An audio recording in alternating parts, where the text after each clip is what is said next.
नमस्कार। प्राइम न्यूजमा स्वागत छ। म दृष्टिबाणी धिताल। म संगीता कटुवाल। सुरु गरौं हेडलाइन्सबाट।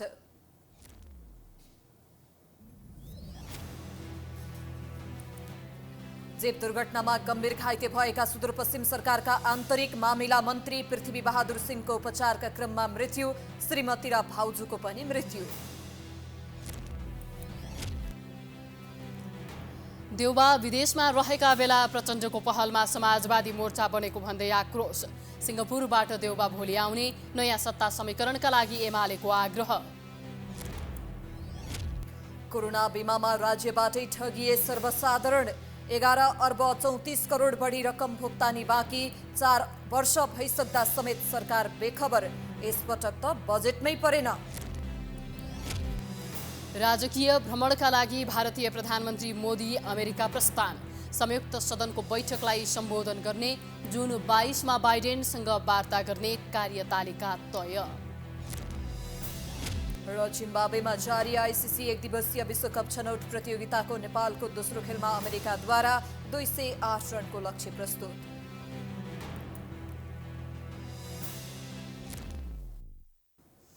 प्राइम न्यूज अब विस्तारमा।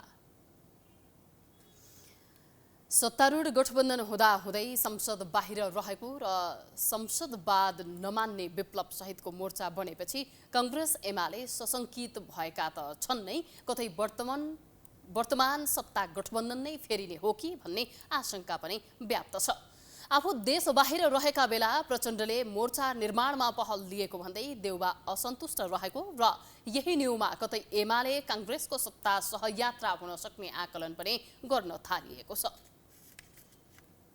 प्रतिनिधि सभामा रहेका 10 दलको समर्थनमा पुष्पकमल दाहाल प्रचण्ड प्रधानमन्त्री बनेको पनि 6 महिना भइसकेको छ। यो 6 महिनामा संसदले राष्ट्रपति, उपराष्ट्रपति, प्रधानमन्त्री, सभामुख, उपसभामुख लगायतका संवैधानिक निकायको पदाधिकारी नियुक्ति बाहेक प्रभावकारी काम हुन सकेको छैन। अर्थमन्त्री डाक्टर प्रकाश शरण महतले जेठ 15 गते संसदमा बजेट प्रस्तुत गरेका थिए र यसबारे छलफल जारी छ। बजेट विनियोजन निष्पक्ष ढङ्गले नभएको र समानुपातिक ढङ्गले वितरण पनि नभएको भन्दै सत्तारूढ दलले नै बजेट पारित गर्न नदिने चेतावनी दिइरहेका छन्। बजेट पारित नभए सरकार स्वतः ढल्नेछ। नियमित काम बाहेक मुलुकलाई गतिशील बनाउने कुनै पनि काम सरकारले गर्न नसकेको र मुलुक धराशायी बन्दै गएको भन्दै प्रमुख प्रतिपक्षी दल नेकपा एमाले प्रचण्ड सरकार अघि बढ्न नसक्ने निष्कर्ष निकालेको छ। एमाले मुलुक कमजोर तथा धराशायी बन्दा कांग्रेस रमिते भएर बस्न नमिल्ने भन्दै कांग्रेस एमाले समीकरण बन्नुपर्ने संकेत गरेको छ। एमाले कांग्रेससँग सत्ता सहकार्यका लागि ठोस निर्णय गर्नुपर्ने पनि एमाले नेताहरू बताउन थालेका छन्। कांग्रेस एमाले मिल्ने कि नमिल्ने भन्ने कुरा अहिले हामीले सोचेका छैनौँ हैन। अब परिस्थिति कसरी विकास हुन्छ हैन, त्यो त नेपाली कांग्रेसले सोच्ने कुरा हो। अब उहाँ एउटा गठबन्धनमा हुनुहुन्छ, त्यो गठबन्धनले देशलाई फाइदा गरेको छ कि छैन, नेपाली कांग्रेसलाई फाइदा गरेको छ कि छैन, आजको लोकतान्त्रिक व्यवस्था, आजको संविधान, नेपालको अन्तर्राष्ट्रिय सम्बन्ध, यी सबै धाराशायी बनिरहेका छन्। कांग्रेस रमिता हेरिरहेका छ भने चाहिँ कांग्रेसले सोचोस् न एकपल्ट। हामी हेर्दैछौँ कांग्रेसले कसरी सोच्छ, हेरौँ परिस्थिति अब नयाँ ढङ्गले कसरी विकास हुन्छ। तर यसरी त मुलुक जाँदैन। कांग्रेस एमाले बीच राजनीतिक समीकरणका लागि दुवै दलका दोस्रो तहका नेता बीच अनौपचारिक रूपमा पहल समेत भइरहेको बताइन्छ। तर कांग्रेसले भने यसलाई अस्वीकार गरेको छ। कांग्रेस सहमहामन्त्री बद्री पाण्डेले राजनीति सम्भावनाको खेल भए पनि तत्काल एमाले कांग्रेस बीच राजनीतिक समीकरण बन्ने सम्भावना नरहेको बताए। यो ध्रुवीकरण चाहिँ परिवर्तन हुन्छ कि गठबन्धन चेन्ज हुन्छ कि भन्नेमा चाहिँ मैले चाहिँ तत्काल सम्भावना त्यो देखेको छैन। किनभने कांग्रेस सबैभन्दा ठुलो राजनीतिक दल हो।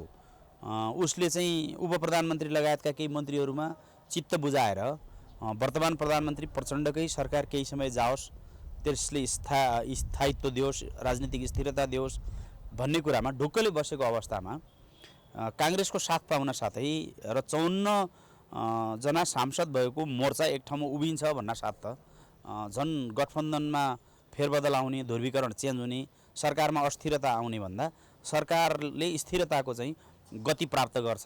नेकपा माओवादी केन्द्रले भने समाजवादी मोर्चाको गठनले कांग्रेस एमाले तर्सिनुपर्ने कुनै कारण नभएको बताएको छ। भर्खरै एमाले र कांग्रेसका बीचमा समीकरण बनिहाल्ने, मोर्चा बनिहाल्ने र उहाँहरूले नयाँ ढङ्गले यो कोर्सलाई परिवर्तन गर्नेतिर जानका लागि त्यति सजिलो वातावरण र आधार छैन। घटनाक्रमहरू त्यसरी गएको पनि छैन। मलाई के लाग्छ भने हामीले समाजवादी आन्दोलनलाई सशक्त बनाएर लैजाने भन्दा बित्तिकै काङ्ग्रेस एमाले अरू कोही तर्सन यसमा जरुरी छैन।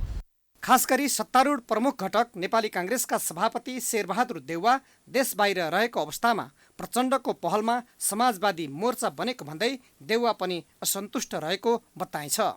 देउवा सिङ्गापुरबाट फर्किएपछि यसबारे प्रचण्डसँग कुरा गर्ने र नभए एमालेसँग निर्णायक वार्ता गर्न सक्ने पनि राजनीतिक जानकारको बुझाइ छ। संसदमा 10तिर फर्किएका सत्ता गठबन्धनका दललाई फकाएर लान थप चुनौती त छँदैछ। यस्तो अवस्थामा एमाले काङ्ग्रेस समीकरण भए प्रतिनिधि सभामा काङ्ग्रेसको 88 र एमालेको 78 सिट जोड्दा झन्डै 2/3 पुग्छ, जसका कारण जुनसुकै निर्णय गर्न तथा विधेयक पारित गर्न सहज वातावरण बन्ने आकलनसहित काङ्ग्रेस एमाले बीच समीकरण बन्नुपर्छ भन्ने दुवै दलमा बहस समेत सुरु भएको नेताहरूले बताउँछन्।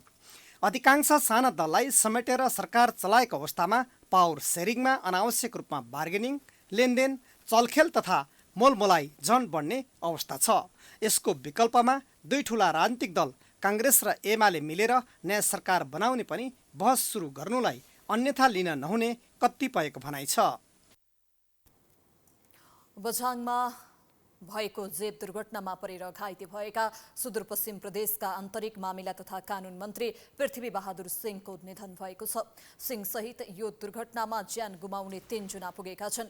दुर्घटनामा घाइते भएकी मन्त्री सिंहकी श्रीमती अमृता देवी सिंह र भाउजू जया देवी सिंहको यसअघि बझाङमै मृत्यु भएको थियो। दुर्घटनामा घाइते भएका मन्त्री सिंहको उपचारका क्रममा कोहलपुर मेडिकल कलेजमा मृत्यु भएको हो। मन्त्री सिंहलाई उपचारका लागि बझाङबाट हेलिकप्टर नेपालगञ्ज ल्याइएको थियो। मन्त्री सिंहको टाउकोमा गम्भीर चोट लागेको थियो, साथै उनको नाकबाट अत्याधिक रक्तस्राव हुनुका साथै अक्सिजनको मात्रा तथा नाडीको चालमा समस्या देखिएको थियो। सिंहसँगै नेपालगञ्ज ल्याएका चालक धर्मराज जोशी र सुरक्षा गार्ड दीपक भण्डारीको भने उपचार भइरहेको छ। मन्त्री सिंह चढेको सुदूरपश्चिम प्रदेश 01001 नम्बरको जेप धनगढीबाट बझाङ जाँदै गर्दा केदारस्याउ गाउँपालिकामा दुर्घटनामा परेको थियो। जेप सडकबाट अन्दाजित 50 मिटर तल कालङ्गा खोला किनारमा खसेको थियो।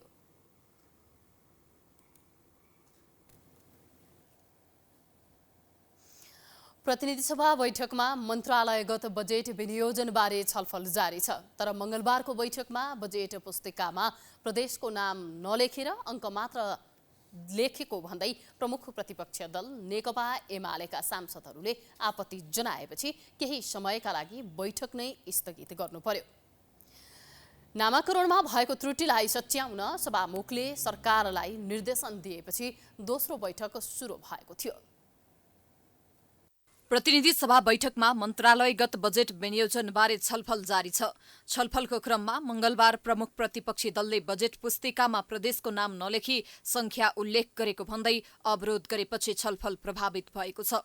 शहरी विकास मन्त्रालयको बजेट सम्बन्धी पुस्तिकामा प्रदेशको नामाकरण उल्लेख नगरिएको भन्दै नेकपा एमालेले विरोध जनाएपछि सभामुख देवराज घिमिरेले बैठक नै स्थगित गरेका थिए।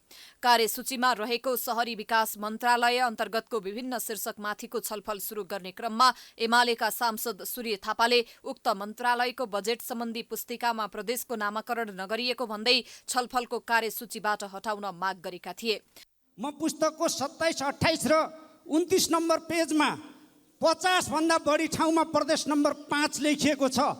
यो पुस्तक फिर्ता गरियोस्, पुनः सच्याएर वितरण गरियोस् र आजको कार्यसूचीबाट यो संविधानले प्रदेशको नाम नचिनेको उल्लेख गरिएको चाहिँ यो कार्यसूचीबाट यो हटाइयोस्, म यो माग गर्न चाहन्छु।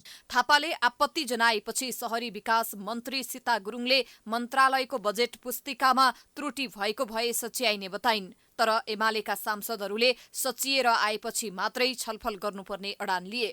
त्यस क्रममा कांग्रेस मुख्य सचेतक रमेश लेखकले सभामुखले उक्त विषयमा रुलिङ गरिसकेको अवस्थामा आपत्ति नजनाउन आग्रह गरे पनि एमाले सांसद रघुजी पन्तले यसअघि पर्यटन मन्त्रालयको बजेट पुस्तिकामा यस्तै प्रकारको त्रुटि हुँदा छलफलको कार्यसूचीबाट हटाएको भन्दै सभामुखले एकरूपता हुने गरी रुलिङ गर्नुपर्ने माग गरे। अब आज हामीले यो लुम्बिनी नाम नलेखेकोमा यो छलफल अगाडि बढायौँ भने भोलि नागरिक उड्डयनले पनि नलेखिकन फेरि ल्यायो भने त्यसमा छलफल अगाडि बढाउँछौँ कि बढाउँदैनौँ? त्यो त सभामुखज्यूले दिएको रुलिङकै विरुद्ध हुन्छ। त्यसैले आज के प्रष्ट रुलिङ हुनुपर्छ भने रुलिङमा एकरूपता हुनुपर्छ सभामुख महोदय।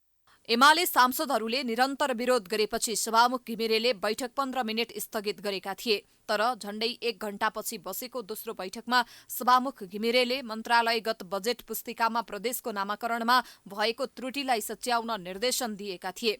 सम्बन्धित मन्त्रालयबाट वार्षिक रूपमा सम्पादन हुने कार्यक्रम समावेश हुने पुस्तिकामा प्रदेश सभाबाट पारित प्रदेशको नाम उल्लेख हुनुपर्नेमा सो नभएको विषयमा ध्यानाकर्षण भएको भन्दै यसलाई सच्याउन उनले निर्देशन दिए।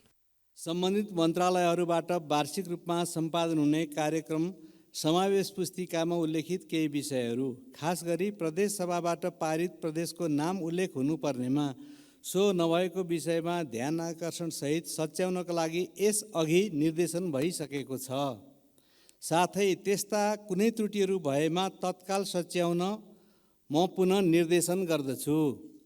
सभामुखको रुलिङपछि सुचारू भएको संसदको दोस्रो बैठकमा शहरी विकास मन्त्रालय, खानेपानी मन्त्रालय, अर्थ मन्त्रालय र श्रम, रोजगार तथा सामाजिक सुरक्षा मन्त्रालय सम्बन्धी विनियोजित शीर्षकमाथि छलफल भएको थियो। सो क्रममा सांसदहरूले मन्त्रालयगत बजेट कटौती गर्नुपर्नेमा जोड दिएका थिए। परराष्ट्र मन्त्री एनपी साउदले भारतीय संसदमा रहेको नक्सामा नेपाली भूमि समेटिएको विषयमा भारतीय पक्षसँग छलफल गर्न नयाँ दिल्ली स्थित नेपाली दूतावासलाई निर्देशन दिइसकेको जानकारी दिएका छन्। मंगलबार सिंहदरबारमा बसेको प्रतिनिधि सभा अन्तर्गतको अन्तर्राष्ट्रिय सम्बन्ध र पर्यटन समिति बैठकमा मन्त्री साउदले भारतका प्रवक्ता र विदेश मन्त्रीले समेत यस विषयमा बोलिसकेको अवस्थामा पुनः भारतीय पक्षसँग छलफल गरी रिपोर्ट गर्न दूतावासलाई निर्देशन दिइसकेको जानकारी दिएका हुन्।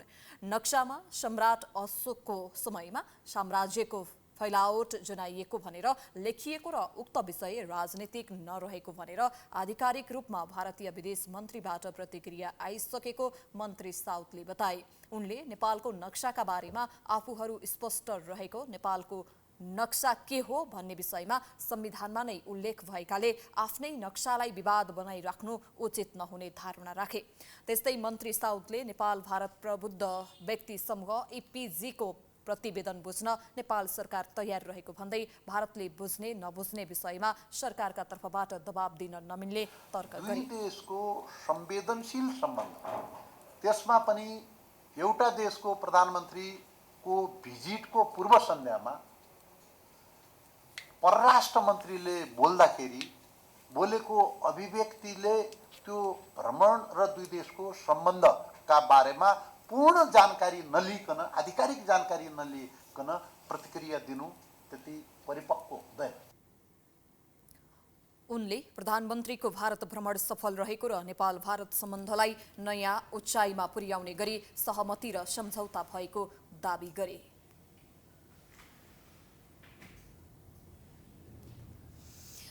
मनमोहन कार्डियोथोरासिक भस्कुलर एन्ड ट्रान्सप्लान्ट सेन्टरमा राष्ट्रपति रामचन्द्र पौडेलको मुटुको शल्यक्रिया गरिएको छ।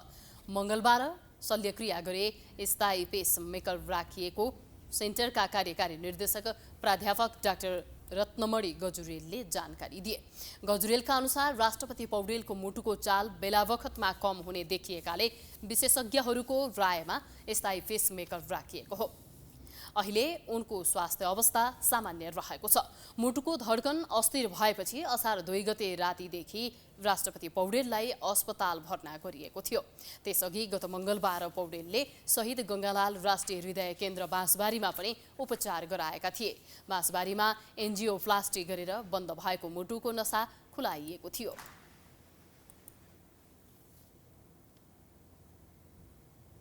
सङ्खुवासभामा आएको बाढी र पहिरोमा परि हराइरहेका 20 जना अझै फेला पर्न सकेका छैनन्। सङ्खुवासभाका सांसद दीपक खड्काले खोजी कार्यलाई तीव्र बनाउन माग गर्दै बाढी पहिरोले धनजनको ठूलो क्षति भएको र पीडित परिवारलाई अविलम्ब राहतको व्यवस्था गर्न पनि सरकारसँग माग गरेका छन्। यस्तै सङ्खुवासभाका प्रमुख जिल्ला अधिकारी शिवकुमार कार्कीले क्षतिको पूर्ण विवरण आउन बाँकी रहेको भन्दै अहिले हराइरहेकाहरूको खोजीलाई प्राथमिकता दिएको जानकारी दिए। प्रधानमन्त्री पुष्पकमल दाहाल, उपप्रधान तथा गृहमन्त्री नारायण काजी श्रेष्ठ सहितको टोलीले अनुगमन गरे पनि प्रभावित क्षेत्रमा नपुगेको भन्दै पीडितहरू आक्रोशित भएका छन्। हराइरहेकाहरूको खोजीका लागि प्रहरी, सशस्त्र प्रहरी, सेना र स्थानीयवासीहरू खटिएका छन्। सङ्खुवासभामा बाढी पहिरोमा परि घाइते भएका 9 जनाको उपचार भइरहेको छ। बाढी पहिरोले जिल्लामा 12 वटा घरमा पूर्ण क्षति पुर्याएको छ। बाढीले सुपर हेवा खोला हाइड्रो पावर, अप्पर हेवा हाइड्रो पावर र मेन्चियम हाइड्रो पावरमा क्षति पुर्याएको छ। हेवा र पिलुवा खोलामा 2वटा पक्की पुल बगाएको छ।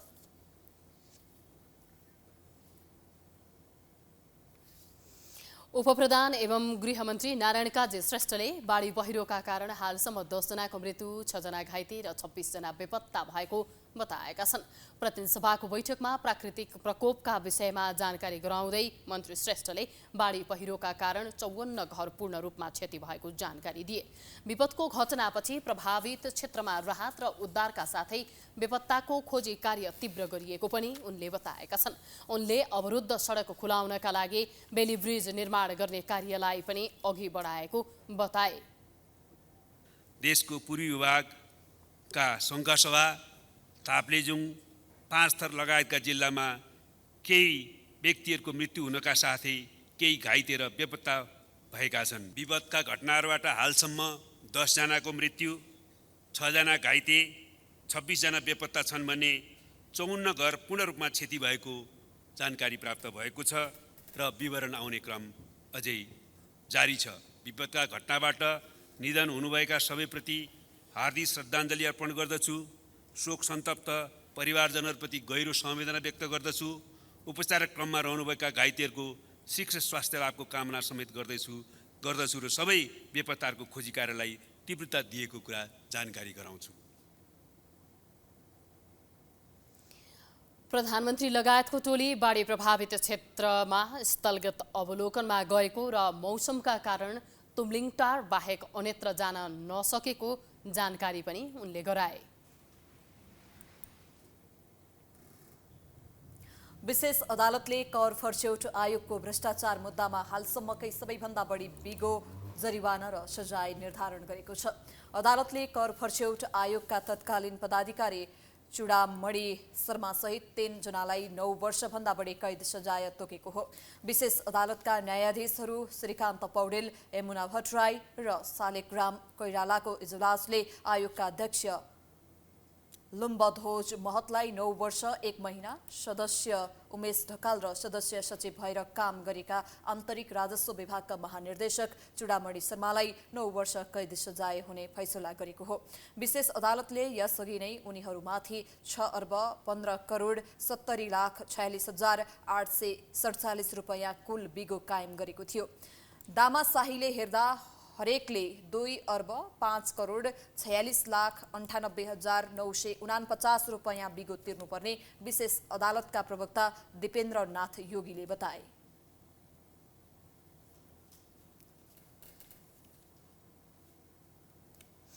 कोरोना बिमामा सर्वसाधारण राज्यबाटै ठगिएका छन्। सरकारले अनुदान रकम निकासा नगरेको भन्दै निर्जीवन बिमा कम्पनीहरूले नागरिकको 11 अर्ब 34 करोड बढी रकम भोक्तानी दिएका छैनन्। कोरोना बिमा गरेको 4 वर्ष भइसक्दा समेत नागरिकको 70% बिमा बापतको रकम भोक्तानी नहुँदा समेत सरकारले कुनै चासो देखाएको छैन। रोग लागिहाल्यो भने उपचार खर्च पाइएला भनेर बिमा गरेकोले रोग लागेपछि बिमा भुक्तानी नपाउँदा कस्तो होला? चित्त दुख्छ, बिमाप्रतिको विश्वास टुट्छ। अहिले करिब 1 लाख मानिसलाई यस्तै भएको छ। उनीहरूको चित्त दुखेको छ भने बिमाप्रतिको विश्वास गुम्दै गएको छ। विश्वास नटुटोस् पनि कसरी? कोभिड-19 को महामारीबाट जेनतेन बाँचे, कसैले त आफ्नो आफन्त नै गुमाउनु पर्यो। तर त्यही महामारीको जोखिम सुरक्षाका लागि गरिएको बिमा भुक्तानी अझै नागरिकले पाएका छैनन्। सरकारबाट पैसा नआएकोले भुक्तानी दिन नसकेको बिमा कम्पनीले बताउँदै आएका छन्। सरकारले भने रकम दिने सम्बन्धमा कुनै सुरसार नै गरेको छैन। चालु आर्थिक वर्षको बजेट भाषणमा त यसको बारेमा सरकार चुइक्क समेत बोलेको छैन। यो दायित्व सिर्जना भइसकेपछि अब सरकारले आफैले चाहिँ कन्टिन्यू गर भनेर चिठी दिइसकेपछि अब सरकार ब्याक हुन चाहिँ मिल्छ जस्तो मलाई लाग्दैन। र त्यो देखियो पनि बिचमा 1 अर्ब रुपियाँ आएपछि त्यसमा हामीले पनि तदारुकताका साथ चाहिँ नि झन्डै 50 अर्ब रुपियाँ जति चाहिँ कम्पनीहरूले हाले, हामीले पनि 15 करोड रुपियाँ हालिदियौँ। 50 करोड रुपियाँ उसले हाले, 15 करोड रुपियाँ हामीले गरेर समग्रमा 2 अर्ब रुपियाँको चाहिँ त्यतिखेर पनि 45% मानेर भुक्तानी चाहिँ गरे हो हामीले। अब अहिले पनि हाम्रो विश्वास के छ भने अब सरकारले चाहिँ नि एउटा अहिले बजेटमै आइदिएको भए के बोलिदिएको भए राम्रो हुन्थ्यो, हामीले प्रयास चाहिँ गरे हो। अब त थाहा छैन कतै केही मिसप्लेस भयो होला। तर यो के हो भने सरकारको दायित्व हो, किनभने सरकारबाटै उठान भएको विषय भएको हुनाले यसको बैठान पनि सरकारबाटै हुनुपर्छ। अहिलेसम्म बीमा कम्पनी र सरकारले करिब 7 अर्ब मात्रै दाबी भुक्तानी गरेका छन्। बाँकी 11 अर्ब 34 करोड भन्दा बढी दाबी रकम सरकारले भुक्तानी गर्छ या गर्दैन कुनै टुङ्गो छैन, किनभने यस बारेमा सरकार मौन छ। सिधा भाषामा भन्ने हो भने सरकारले अब यो रकम भुक्तानी नगर्ने सोच बनाएको छ। यता सरकार आफूले गरेको निर्णयबाट आफै पछाडि हटेको प्राधिकरणको आरोप छ। प्राधिकरणले यस विषयमा बारम्बार अर्थ मन्त्रालयलाई ताकेता गरे पनि कुनै वास्ता नै नगर्नु र चालु आर्थिक वर्षको बजेटमा समेत नसमेटिनुले सरकारप्रति नागरिकको विश्वास घट्दै जाने र समग्र बीमा क्षेत्रमा नै नकारात्मक असर पर्ने देखिएको छ। मलाई लाग्छ धेरै ठुलो इस्यु बनाउनु पर्ने विषय पनि थिएन सरकारले पनि, किनभने अब अहिले बाँकी रहेको पैसाको झन्डै 45-50% त नेपाल सरकारको चाहिँ नि कर्मचारीहरूको बिमा छ, जुन सरकारले आफैले गरिदिया हो होइन। अब त्योलाई चाहिँ सरकारले कुनै किसिमले व्यवस्थापन गरे हुन्छ होइन, बजेट 2 वर्षमा दिने 3 वर्षमा दिने वा तपाईँ खण्ड खण्ड गरेर दिने भन्ने निर्णय गरिदिए हुन्थ्यो। र बाँकी रहेको जनतासँग सम्बन्धित पैसा चाहिने होइन हामीले भनेकै फर्मुलामा पठाइदिन पायो भने त्यो पैसाको अङ्क पनि थोरै हुन्थ्यो, सरकारलाई धेरै बर्डन पनि हुँदैन थियो र यो छिनोफानो हुन्थ्यो। अब यो बारम्बार यसलाई कोट्याइराख्नुपर्ने विषय पनि हुँदैन थियो, किनभने यो विषयले दुईवटा कुरा खराब गर्यो। एउटा त के भने बिमाप्रतिको विश्वसनीयतालाई चाहिँ क्षय गर्यो। अर्को सरकार बिचमा हुँदाखेरि सरकारले पनि नदिने भन्ने खालबाट चाहिँ कुरा उठेपछि सरकारको पनि तपाईँको भनौँ क्रेडिबिलिटीमा अलिकति यसले प्रश्न चाहिँ उठायो। 2077 जेठमा बीमा समिति, बीमा कम्पनी, पुनर्बीमा कम्पनी र सरकार बीच दायित्व बाँडफाँड गर्ने सहमति भएको थियो। सोही सहमतिका आधारमा कोरोना बीमा मापदण्ड पनि परिमार्जन गरिएको थियो। नयाँ मापदण्ड अनुसार कोरोना बीमामा परेका दायित्वमध्ये 1 अर्ब रुपैयाँसम्मको दाबी बीमा कम्पनीहरूले नै भुक्तानी गर्नुपर्नेछ। 1 अर्ब रुपैयाँ भन्दा माथि 2 अर्ब रुपैयाँसम्मको नेपाल पुनर्बीमा कम्पनीले, 2 अर्ब भन्दा माथि 2.5 अर्ब रुपैयाँसम्मको बीमा कम्पनीहरूको महाविपत्ति कोषबाट बेहोरिने सहमति थियो। 2 अर्ब 50 करोडदेखि 3 अर्ब 50 करोड रुपैयाँसम्मको दाबी भुक्तानी बीमा समिति र 3 अर्ब 50 करोड रुपैयाँ भन्दा माथिको दाबी भुक्तानी सरकारले बेहोर्ने सहमति भएको थियो। तर अहिले सरकारले आफैले गरेको बाचा पूरा नगर्दा बिमितहरू भने मारमा परेका छन्। जब खेतीपाती सिजन सुरु हुन्छ तब किसानलाई एउटै मात्र चिन्ताले सताउँछ, रासायनिक मल कहाँबाट ल्याउने। विगतका वर्षहरूदेखि नै मलको अभाव खेप्दै आएका किसानहरू यसपटक पनि मल पाउनेमा विश्वस्त हुन सकेका छैनन्। तर सरकारले भने किसानहरूलाई मल अभाव हुन नदिने गरी तयारी थालिएको दाबी गरेको छ।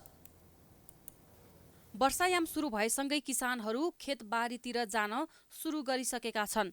खेतीपातीको सिजन सुरु भएसँगै जब किसानहरू माना रोपेर मुरी फलाउन तयार हुन्छन् तब उनीहरूलाई रासायनिक मलको पिरले सताइहाल्छ। खेतीपातीको सिजनमा मल नपाइनु नेपालमा संस्कृति नै जस्तै बनिसकेको छ। विगतदेखि नै मलको अभाव भोग्दै आएका किसानहरू यसपटक पनि मल पाइन्छ भन्नेमा विश्वस्त छैनन्।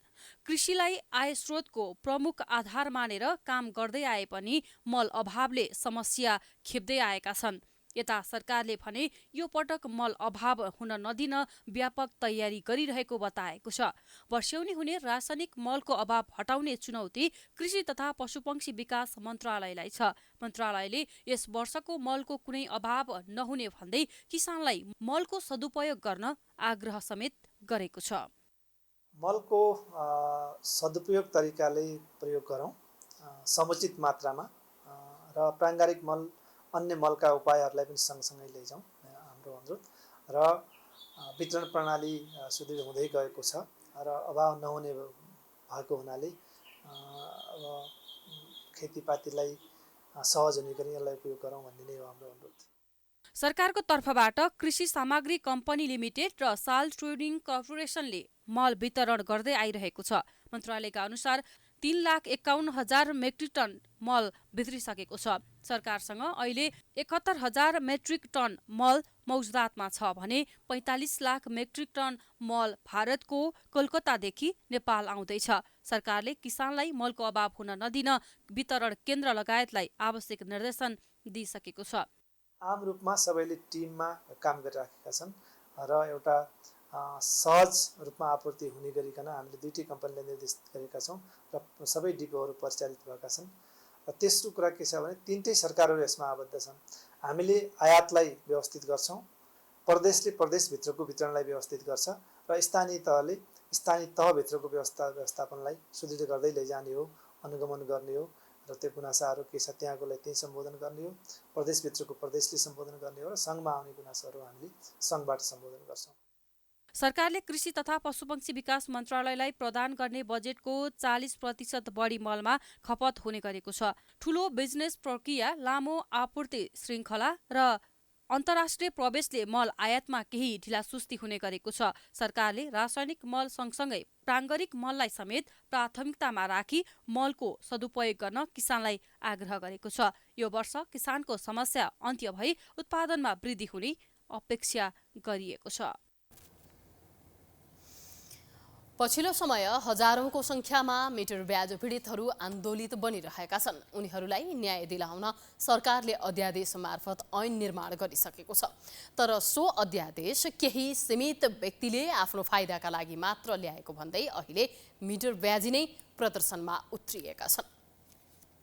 केही समयदेखि मिटर ब्याज पीडितहरू मिटर ब्याजीले घर न घाटको बनाएको भन्दै न्यायको माग गर्दै आन्दोलनमा उत्रिएका थिए। तिनै मिटर ब्याज पीडितका समस्यालाई सम्बोधन गर्न सरकारले अध्यादेश मार्फत ऐन नै बनायो। सो अध्यादेश मार्फत सरकारले मिटर ब्याजीलाई 7 वर्ष कैद र 70,000 रुपैयाँ जरिवाना हुने कानुनी व्यवस्था गरेको छ। साथै अनुचित लेनदेनका आधारमा ऋणीबाट रकम वा कुनै अन्य अचल सम्पत्ति लिएमा सम्बन्धित ऋणीलाई त्यस्तो रकम वा अचल सम्पत्ति बराबरको रकम कसुरदारले तिर्नुपर्ने व्यवस्था त्यहाँ राखिएको छ। सरकारले सो अध्यादेश ल्याएपछि आफूहरू पीडित भएको भन्दै अहिले मिटर ब्याजी नै प्रदर्शनमा उत्रिएका छन्। उनीहरूले सरकारको सो अध्यादेश खारेज गर्न समेत माग गरेका छन्। हामीहरू गाउँघरमा गाई भैँसी चढाउँछौँ, दुध बेचेर पैसा ल्याउँछौँ, अनि तपाईँको के भन्छ हाम्रो छोराछोरी के भन्छ विदेश जान्छ, कतार जान्छ, अनि हलो जोत्छ, अनि त्यसमा पैसा बचाएर हामी 2 पैसा कसैलाई दिन्छौँ भने हामीहरू अनुचित भयो। हामीहरूलाई 7 वर्ष जेल। नेपाल सरकारले जुन 2080 साल वैशाख 20 गते मन्त्री परिषदद्वारा धारा 114 अनुसार जुन अध्यादेश ल्याएको छ त्यो अध्यादेश सरासर गलत गरेको छ। प्रदर्शनमा उत्रिएका मिटर ब्याजीहरूले परापूर्व कालदेखि आपसी लेनदेनको व्यवहारलाई बिगारेको तथा समाजमा भाड भैलो मच्चाएर आतंकित बनाएको आरोप लगाएका छन्। अध्यादेशका कारण आफूहरूले प्रहरीको धम्की र ज्यादती सहनु परेको उनीहरूको गुनासो छ। सबभन्दा पहिला त समाजमा सद्भाव कायम होस् र सद्भावलाई जुन विखण्डित गर्ने, समाजमा एक आपसमा लडाउने जुन नेपाल सरकारको नीति छ त्यो नीति पहिला बन्द हुनुपर्छ। हो 1% व्यक्तिले गल्ती गरेको छ भने उसले पनि गलत नगरोस्, उसले पनि सजायको भागी हुनुपर्दछ। हाम्रो गाउँघरमा यो मिटर ब्याजीको हल्ला फैलाइदिएछ। लिन्छ मान्छे 10%मा भन्छ कि मैले मिटर ब्याजीमा उलाइदिएछु। हाम्रो घरमा धाक धम्की दिन्छ, कहिले हाम्रो बच्चालाई मराउन आउँछ त कहिले के गर्छ। प्रहरी कार्यालयमा हामीलाई बोलाउँछ। प्रहरी कार्यालयमा जाँदा हामीले भन्छौँ सर हामीले त उनलाई 10%मा दिएछु पैसा, तर उसले भन्छ होइन तपाईँले मिटर ब्याजमा दिनुभएको छ। मिटर ब्याज पीडितहरूले झण्डै 1 महिनाको सडक आन्दोलन गरेपछि सरकारले मिटर ब्याजीलाई कारबाही गर्न अध्यादेश ल्याएको थियो। तर सो अध्यादेश नै गलत भएको भन्दै मिटर ब्याजीहरू नै आन्दोलनमा उत्रिएका हुन्। मिटर ब्याजीहरूले स्थानीय तहमा जाँचबुझ गरेर मात्र प्रमाणको आधारमा उजुरी दर्ता गरिनुपर्ने र आफूहरूले दिएको पैसाको सावा र ब्याज उपलब्ध गराउनुपर्ने लगायतका माग अघि सारेका छन्। त्रिभुवन विश्वविद्यालयका उपप्राध्यापक प्रेम बहादुर चलाउनेको समर्थन गर्दै प्राध्यापकहरूले कीर्तिपुर स्थित उपकुलपतिको कार्यालय अगाडि प्रदर्शन गरेका छन्। चलाउनेमाथि सांघातिक हमला गर्नेहरूलाई सरकारले उन्मुक्ति दिन खोजिएको भन्दै उनीहरूले प्रदर्शन गरेका हुन्। उपकुलपति कार्यालय अगाडि अनसन सुरु गरेका चलाउनेप्रति समर्थन जनाउँदै प्रगतिशील प्राध्यापक संगठनले प्रदर्शन गरेको हो। चलाउने माथि आक्रमणको विरुद्धमा अदालतमा मुद्दा विचाराधीन रहे पनि सरकारले उक्त मुद्दा नै फिर्ता लिन खोजेको प्राध्यापकहरूको भनाइ छ। यसअघि सोमबार मुद्दा फिर्ता गर्ने निर्णय सरकारले गरेको भन्दै जिल्ला अदालत पुग्दा चलाउनेलाई प्रहरीले नियन्त्रणमा लिएर केही घण्टापछि छाडेको थियो।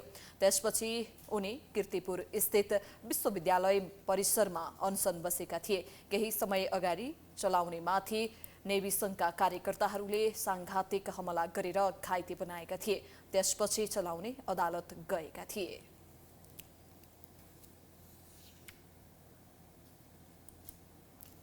प्रमुख प्रतिपक्षी नेकपा एमाले विगतको सरकारले अघि बढाएको आधारभूत अस्पतालको निर्माण प्रक्रिया अघि बढाउन माग गर्दै स्वास्थ्य मन्त्री मोहन बहादुर बस्नेतलाई ज्ञापन पत्र बुझाएको छ।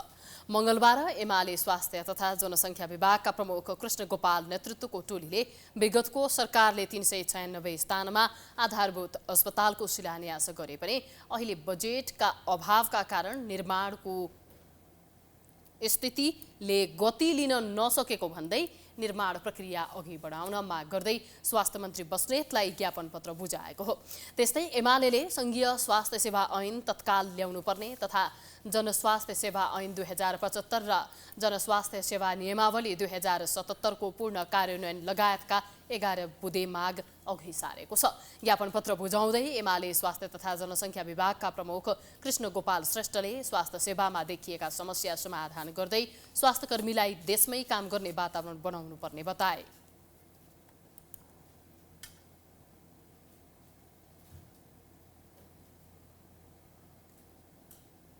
डाक्टरहरूलाई नै विशेष मतलब आकर्षण दिएर, विशेष प्रिभिलेज दिएर, विशेष महत्त्व दिएर डाक्टरहरूलाई सुविधा मतलब व्यवस्थापन गर्दै नर्सहरूलाई पनि एउटा चाहिँ विदेश होइन स्वदेशमै आफ्नै मुलुकको सेवा गर्नको लागि उनीहरूलाई यहाँ रहन प्रेरणा दिने एउटा खालि नीतिगत एउटा चाहिँ ढङ्गले पनि हामीले अगाडि बढ्नुपर्ने आवश्यकता छ।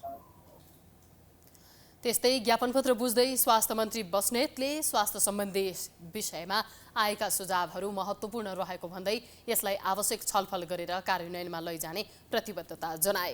उनले स्वास्थ्य बीमालाई थप प्रभावकारी बनाइने, सबै जनतालाई सहज रूपमा स्वास्थ्य उपचारको व्यवस्था गर्न ध्यान केन्द्रित गरेको पनि उल्लेख गरे।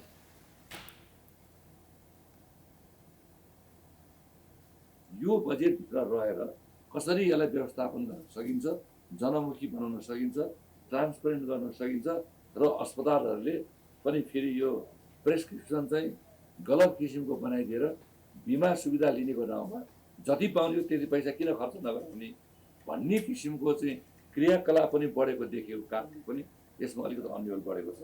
यसलाई व्यवस्थित गर्ने विषयमा हामी छलफल गरिरहेका छौँ। एमाले दरबन्दी अनुसारको जनशक्ति व्यवस्था गर्नुपर्ने, महामारीजन्य रोगहरूको रोकथाम तथा नियन्त्रणको पूर्व तयारी गर्नुपर्ने लगायतका विषयमा सरकारको ध्यानाकर्षण गराएको छ। विनियोजन विधेयक अन्तर्गत अर्थ, शहरी विकास, खानेपानी मन्त्रालय र श्रम मन्त्रालय अन्तर्गतका विभिन्न शीर्षकमाथि 7 जना सांसदले खर्च कटौतीको प्रस्ताव राखेका छन्। आज प्रतिनिधि सभा बैठकमा उक्त मन्त्रालयमाथिको विनियोजन विधेयकका विभिन्न शीर्षकमाथि सांसदहरू डाक्टर स्वर्णिम वाग्ले, प्रेम सुवाल, ठाकुर प्रसाद गैरे, प्रभु शाह लगायतले खर्च कटौतीको प्रस्ताव पेश गरेका हुन्। खर्च कटौतीको प्रस्ताव राख्दै सांसद डाक्टर स्वर्णिम वाग्ले आर्थिक सुधारको नेतृत्व गर्न आवश्यक तयारी नभएको, आर्थिक सम्भावना भएका क्षेत्रमा उल्लेख्य कदम नचालिएको आरोप लगाए।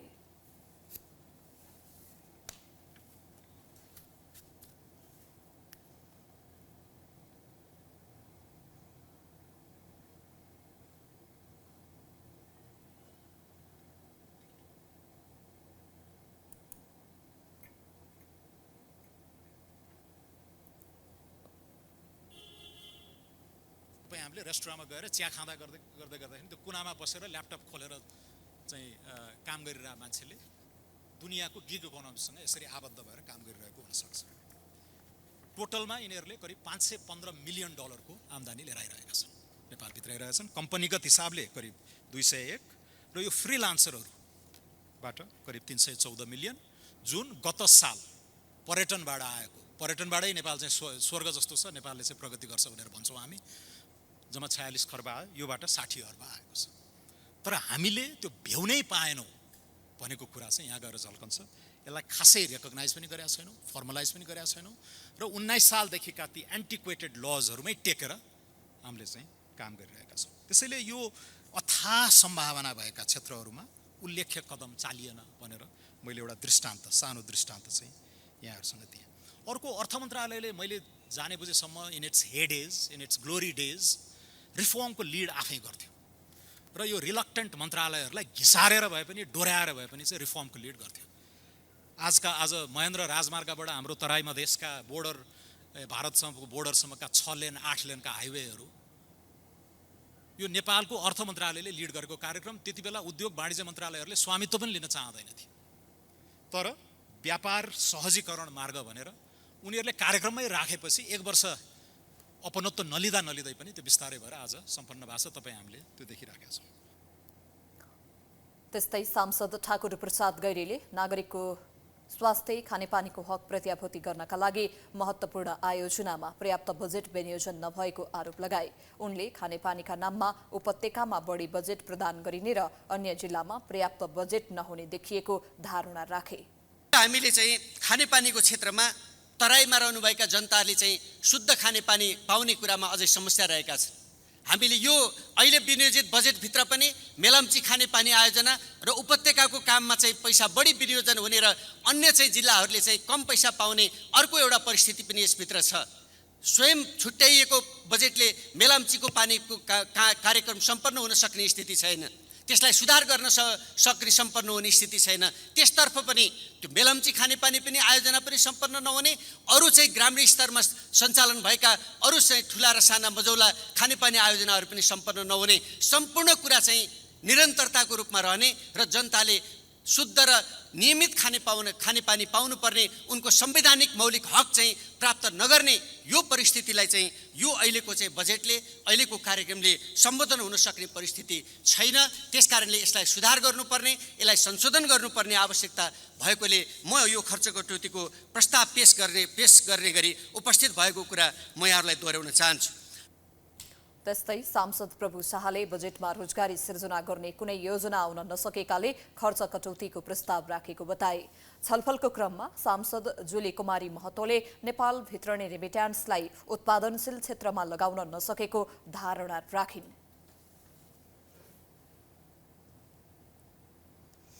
प्रतिनिधि सभा अन्तर्गतको अर्थ समितिले ब्रोकर लाइसेन्स प्रक्रिया अघि बढाउन निर्देशन दिएको छ। सिंहदरबारमा बसेको समिति बैठकले ब्रोकर लाइसेन्स प्रक्रिया सुचारू गर्न अर्थ मन्त्रालय मार्फत धितोपत्र बोर्ड र नेपाल स्टक एक्सचेन्जलाई निर्देशन दिने निर्णय गरेको हो। यसअघि ब्रोकर लाइसेन्स वितरण प्रक्रिया रोक्न निर्देशन दिएको समितिले बोर्डसँग छलफल गरेपछि प्रक्रिया अघि बढाउन निर्देशन दिएको हो। समिति सभापति सन्तोष चालिसेले यस विषयमा देखिएका अस्पष्टता हटेकाले प्रक्रिया अघि बढाउन निर्देशन दिएको बताए। बैठकले धितोपत्र दलाल र व्यापारीलाई मापदण्ड पुगेको अवस्थामा मात्रै अनुमति पत्र दिनका लागि अर्थ मन्त्रालय मार्फत धितोपत्र बोर्ड र नेपाल स्टक एक्सचेन्जलाई निर्देशन दिने निर्णय भएको चालिसेले बताए।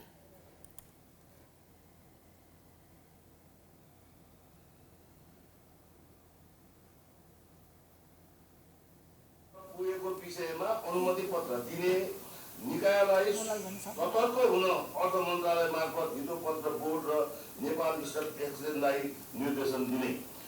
अब यसबाट त भन्नु नपर्ला, नियम पुर्याएर त्यहाँ चाहिने सतर्क गरेर काम गर्नुहोस् भनिसकेपछि त्यहाँ सबै पर्न आउँछन् सर। बैठकमा धितोपत्र बोर्डका अध्यक्ष रमेश हमालले तोकिएको मापदण्ड र प्रक्रिया पूरा गरेकालाई अनुमति दिने जानकारी दिए। अनुमति पत्र दिने निर्णय व्यक्तिगत नभई सञ्चालक समितिको भएको भन्दै पारदर्शितालाई ध्यानमा राखिएको पनि उनले बताए। उनले लामो समयदेखिको सिन्डिकेट वा कोटा सिस्टमलाई अन्त्य गर्दा केहीको विरोध र उजुरी आउनु स्वाभाविक रहेको भन्दै नियत र काममा कुनै कमी कमजोरी भए सजाय भोग्न तयार रहेको उल्लेख गरे। त्यहाँ पछि विधायक समितिमा हाम्रो छलफल बिना हामीलाई जानकारी बिना डकुमेन्टमा संशोधन भएर क्याबिनेटले पास गरेको कुरामा हामीले कुनै पनि हाम्रो त्यो कार्यक्षेत्रमा पर्दैन। तर यदि माननीय सांसदज्यूहरूको साथ र त्यस्तो यो सहयोग रह्यो भने यो जुन चाहिँ नि अहिले एडजस्टमेन्ट हामीले गर्नुपर्ने छ त्यसमा हामी गर्न तत्पर छौँ। बैठकमा समिति सदस्यहरूले ऐन र नियममा टेकेर हुने राम्रा कामको सधैँ समर्थन रहने भन्दै विवादित विषयमा स्पष्टताका साथ अघि बढ्नुपर्ने धारणा राखेका थिए। बोर्डका काम कारबाहीहरू पारदर्शिताका साथ अगाडि बढाउनु पर्नेमा उनीहरूले जोड दिएका थिए। बजार मापक नेप्सी आज दोहोरो अङ्कले घटेर बन्द भएको छ। आज 26.56 अङ्कले घट्दै नेप्से परिसूचक 2064.83 बिन्दुमा पुगेको हो। लगानी, उत्पादन र व्यापार समूहको शेयर सामान्य बढे पनि अरू सबै समूहको शेयर ओह्रालो लागेको छ। जलविद्युत विकास बैंक र बीमा समूहको शेयर उच्च अङ्कले घटेको छ। आज बजारसँगै कारोबार रकम पनि घटेको छ। 268 वटा कम्पनीका 1,07,92,000 किता शेयर 4 अर्ब 11 करोड रुपैयाँमा कारोबार भएका छन्। आज सबैभन्दा धेरै युनिक नेपाल लघुवित्तको शेयर 10% घटेको छ। समग्रमा बजार रातम्य भएको दिन आज सिटी होटल, बीपीडब्ल्यू लघुवित्त र इङवा खोला जलविद्युत कम्पनीको शेयर सबैभन्दा धेरै 10% बढेको छ।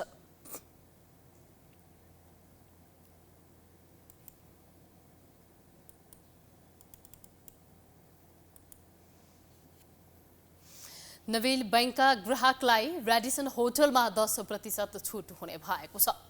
बैंक र होटल बीच भएको सम्झौतापछि ग्राहकले यो सहूलियत पाउने भएका हुन्। सम्झौता अन्तर्गत नेभल बैंकका ग्राहकहरूले रेडिसन होटल काठमाडौँमा खाना तथा पेय पदार्थमा 10% तथा त्रिभुवन अन्तर्राष्ट्रिय विमानस्थलको रेडिसन एयरपोर्ट लाउन्जको कुल बिलमा पनि 10% छुट प्राप्त गर्न सक्नेछन्। नेभेलका ग्राहकले बैंकको प्रिभिलेज कार्डमा उक्त सुविधा प्राप्त गरी यो सुविधा लिन सक्ने जनाइएको छ। बैंकले हाल देशका 7वटै प्रदेशमा रहेका 255 शाखा कार्यालयहरू र 18 विस्तारित शाखा कार्यालयहरू मार्फत सेवा उपलब्ध गराउँदै आएको छ। अब इन्टरनेशनल न्यूज।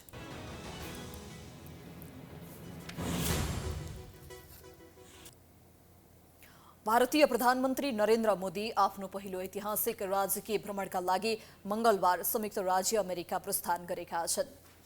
अमेरिका प्रस्थान गर्नुअघि प्रधानमन्त्री मोदीले ट्विटमा न्युयोर्क शहर र वाशिंगटन डीसीमा हुने कार्यक्रमहरूमा सहभागी हुने उल्लेख गरेका छन्। सुक्रममा योग गर्नुको साथै राष्ट्रपति बाइडेनसँग वार्ता गर्ने लगायतका कार्यहरू रहेका छन्। प्रधानमन्त्री मोदी त्यसपछि वाशिंगटन डीसी प्रस्थान गर्नेछन्। उनले जुन 22 मा व्हाइट हाउसमा राष्ट्रपति बाइडेनसँग वार्ता गर्ने कार्यतालिका छ। राष्ट्रपति बाइडेन र प्रथम महिला जिल बाइडेनले सोही दिन साँझ प्रधानमन्त्रीको सम्मानमा रात्रि भोजको आयोजना गर्ने भएका छन्। मोदीले जुन 22 मा अमेरिकी कांग्रेसको संयुक्त बैठकलाई सम्बोधन गर्ने कार्यक्रम तय भएको छ।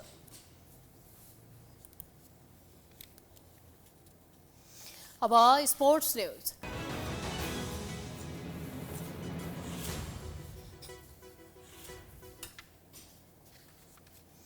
जिम्बाब्वेमा जारी आईसीसी एक दिवसीय विश्वकप छनौट प्रतियोगिताको आफ्नो दोस्रो खेलमा नेपाललाई अमेरिकाले 208 रनको लक्ष्य दिएको छ।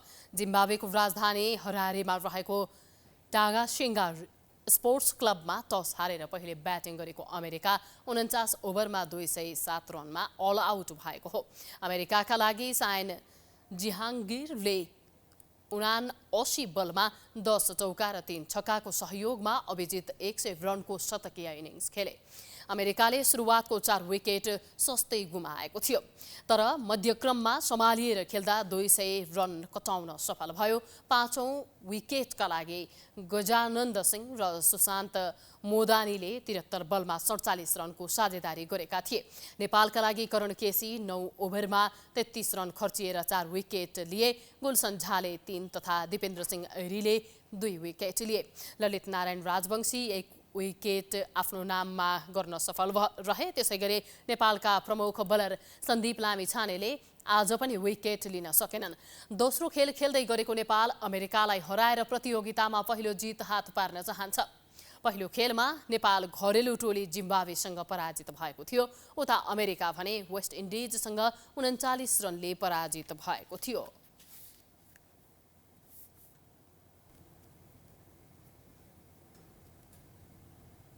हामी प्राइम न्यूजको अन्त्यमा आइपुगेका छौं। जाँदा जाँदै हेडलाइन्स पुनः एकपटक।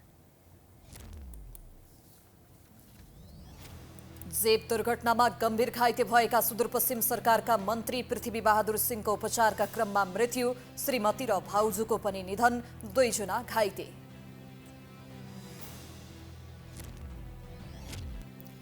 देउबा विदेशमा रहेका बेला प्रचण्डको पहलमा समाजवादी मोर्चा बनेको भन्दै आक्रोश, विप्लवलाई समावेश गरिएकोमा असन्तुष्टि, एमाले नयाँ सत्ता समीकरणको पक्षमा। कोरोना बीमाबाट राज्यबाटै ठगिए सर्वसाधारण, 11 अर्ब 34 करोड बढी रकम भुक्तानी बाँकी, 4 वर्ष भइसक्दा समेत सरकार बेखबर, यसपटक त बजेटमै परेन।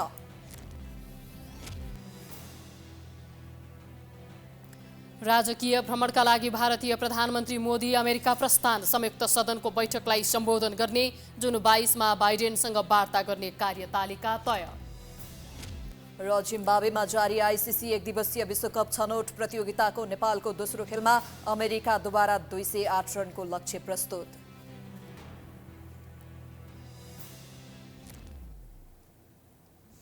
प्राइम न्यूज अहिलेलाई सकियो। यसपछिको प्रस्तुति जनता जान्न चाहन्छन् ऋषि धमलाको साथमा। हेर्दै गर्नुहोला प्राइम टेलिभिजन। नमस्कार।